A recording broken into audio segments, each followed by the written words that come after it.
I started rewatching the entire Star Wars canon. Well, most of it. Because you know what? It feels like it's been too long. I've never disliked The Phantom Menace. In fact, it's probably one of the most nostalgic Star Wars movies for me, but it's always sort of been my least favorite Star Wars movie. Well, it used to be anyway, and that was a time well before any of us knew what laid ahead. Oh boy. But even then, okay, that was just a joke. Those movies aren't as bad as everybody says. Well, most of them aren't. And obviously, I could start out by saying how good the music is in The Phantom Menace, how awesome Darth Maul is, and how good the fight choreography is in this movie. But I'd just be a broken record. And I mean, not just a crack or like a little split or a scratch that makes the vinyl repeat itself. No, I mean, that thing would be smashed to pieces, crushed in a droid factory and thrown into an incinerator. The record would never play again, all right? Move on from the record. It's done. It's over. Even this movie's biggest haters will say that. I mean, you'll hear, and that's why Jar Jar is the worst character in film history. I mean, Palpatine's plan is just too confusing. And the politics are so boring. The pod race, it's just too long. I mean, who even cares about Tatooine at this point, all right? That's from the originals. I'll just leave it there, okay? That's done. But I mean, Duel of the Fates, though. So let's move on from John Williams for a moment. I know. I'm sorry. Not move on. Just focus on other things about the movie, all right? Let's highlight some other positive things. There have been many contributing factors to my changing opinion on this movie. One of them being the theatrical re-release that actually happened earlier this year. I used to think that this movie was, really boring, just like I made fun of other people for saying. But watching it on the big screen with my sister and I being the only people in the theater made me realize how fun this movie actually can be. Something about every one of the prequels is that they're actually such perfect movies to watch with other people, other Star Wars fans or whatever, just people that enjoy these movies that you can have fun watching them with. A couple of Star Wars fans, putting on episode 1 and watching it together as they talk about it is just an amazing experience. It's so much fun. But other than that, I think I just found the politics really uninteresting. At least I did. One of them being just my failure to grasp what it had to do with the rest of the prequel trilogy. It always felt like an element that just wasn't really brought up again, specifically with the Trade Federation. I mean, that may have had something to do with my age when I first watched these, just like how the political episodes were my least favorite part of the Clone Wars TV show when I was growing up, but I'm telling you, opinions have changed on that. But I used to just not be a huge fan of how The Phantom Menace just felt too separate from the other two movies. But now I have to say, that's probably this movie's biggest strength. That might be the trilogy's biggest strength. Opposite to the original trilogy, where it feels like a, very pretty tight story between the three, the prequels cover what feels like a much larger and more complex part of the Star Wars galaxy's timeline. I'm not saying that these movies are more complex than the originals or whatever, or they're better or worse. I'm not saying any of that. I'm just saying this era feels like there's so much more going on. There's so many different moving pieces, and honestly, too many for 3 movies.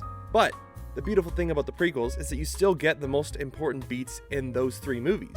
And then there are so many other projects that just continue to enhance this period of the galaxy. Whereas with the original trilogy, it kind of feels like you've got some projects that build on them, but I don't think any project makes the movies better or makes you go into them with a different experience, other than maybe Obi-Wan Kenobi, looking at Obi-Wan and Darth Vader's relationship, specifically only that. But they're kind of like perfect on their own.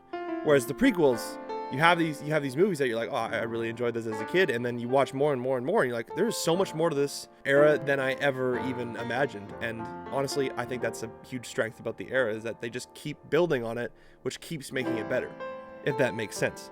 I'm not going to talk about how this affects the other two in this video specifically, Attack of the Clones and Revenge of the Sith, but I'm just teasing the possibility for the future. For now, I just want to talk about how it affects the Phantom Menace specifically. And one of the biggest reasons that I had to look at this movie again was, for the first time, I read Darth Plagueis. And it honestly makes the Phantom Menace so much better. Every piece of this movie that I wasn't a huge fan of about the plot of the movie specifically just clicks. And that's just the plot, okay? There's some things that it's fine. And here's the thing, the film's place in the greater part of Palpatine's plan that, connects all 6 movies is so much clearer in its origins now. I mean, the movie isn't confusing on its own. It's pretty simple. Here it is. The Trade Federation is invading Naboo and wants the Queen to sign a treaty so legal action can't be taken against them, which was all organized by Palpatine from the shadows to shake the Republic's faith in Chancellor Valorum so that Palpatine could be elected the Supreme Chancellor of the Senate. It's pretty straightforward, but wow, okay, reading Darth Plagueis and taking another look at the Phantom Menace, There are actually so many pieces in the movie that are just hidden that I just couldn't see before. And it starts to make sense why Palpatine's plan feels so different in The Phantom Menace compared to the rest. There's so much more politics going on than we actually see in the movie, and I guess that's, reminiscent of the world as well. But after reading Darth Plagueis and understanding what's going on in the world of politics at this time, it does actually add an undeniable sense of believability to Palpatine's rise in this movie, as well as the growing disarray within the Republic at this time. Instead of just seeing the Trade Federation's there, so we hate everybody now. It's we hate our leadership now. It's well, okay, I get it. That makes sense, I guess. But, is there a little bit more? No? Okay, it's fine. Palpatine's plan feels different in The Phantom Menace because, to a certain point, it's not actually Palpatine's plan, right? There are a number of things that, Palpatine had manipulated Plagueis into thinking what was, Plagueis' idea all along. But a lot of the organization of the Trade Federation's activities were put in motion because of Plagueis' plan. Even the ideas that Palpatine had tricked Plagueis into thinking were somewhat different than what Palpatine would actually have done if he was on his own, because he still needed them to feel like Plagueis' own ideas so that Plagueis could think, oh, I came up with this. Which is why Palpatine all but ignores the Trade Federation within the Republic after he rises to power. That all worked to get him in the Senate, and now he doesn't really care because he's like, that's done with that plan. Plagueis is gone, and now I can do my own thing. And now he redirects them into being a central piece of the separatist movements for Palpatine's own plan moving forward, and things that he comes up with from himself now. For me, the political world of the Republic is one of the most interesting pieces in all of Star Wars. That never used to be what I thought, but after taking another look at the prequels and the stories that surround them, my opinion has certainly changed. And none of my opinions have changed quite so drastically as they have with The Phantom Menace.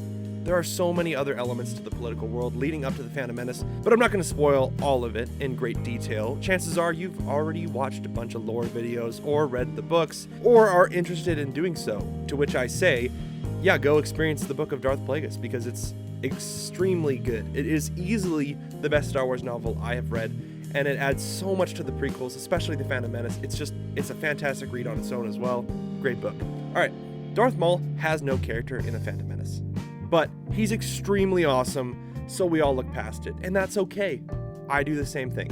I've always done the same thing. I will continue to do the same thing. But with my new perspective going into The Phantom Menace, there are pieces of Darth Maul's character in this movie that actually do start to seep through the stoic exterior of just, at last we will reveal ourselves to the Jedi. At last we will have revenge. You're welcome for the terrible impression, by the way. Alright, Maul was basically either neglected by Sidious or shown positivity for his efforts, leaving Sidious to regret the way he trained Maul for turning Maul too cocky in the end, leaving Maul to overestimate his abilities while always seeking recognition for his doings, his works, everything, what he does. And in the brief interactions Maul has in The Phantom Menace, it's not much, I'll be honest, but this relationship almost starts to become noticeable. Most notably, his fight scenes do showcase his recklessness at this time. He's just obsessed with the revenge of the Sith, even though he has no idea what that is yet, but it's all he knows from his master, which is why his style in the movie is so extra. You know what? In The Phantom Menace, Maul kind of reminds me of myself playing video games. He's got no patience, he's only focused on getting into the action to reach the goal, which ultimately leads to his death. Death. But he accomplishes his purpose. His entire reason for going to Naboo was to kill Qui-Gon Jinn, the only Jedi Palpatine feared in this moment, and previously the only Jedi that Plagueis also feared before his untimely death, unfortunately for Plagueis anyway. Because Qui-Gon Jinn was the only thing standing between Palpatine and Anakin, who was suspected of being the creation of Plagueis and Palpatine 9 years prior. And the goal of disposing of the blockade that Qui-Gon Jinn was for Anakin was accomplished. That is, in the end, what I find so great about this movie, about The Phantom Menace, and why I love how drastically the movies change from here. Everybody's celebrating at the end, They removed the blockade, Naboo is free, the Republic Senate has instilled a confident ruler, Anakin's free, the Sith is dead. Yay! Yay! Yeah! Woohoo! Da da da da da da da da da ba da ba da ba da ba da. Yeah, all that is great. It's great. But in actuality, none of this is good news. All right. Despite Maul looking so intimidating and powerful, he was merely a pawn, a piece of the game. Anakin was freed from slavery, But because Maul succeeded on Naboo, the father Anakin needed to guide him and help him was removed from the picture. And the minute that Palpatine suspected Anakin of being the key to his plan, Anakin had already been placed in another system of captivity. Only it was one he wouldn't be able to see until it was too late for him. I've never disliked the Phantom Menace, but I've never really appreciated it. Until now, that is. But yeah, there's still Jar Jar in it, and he's a little bit, I may have gone too far in a few places.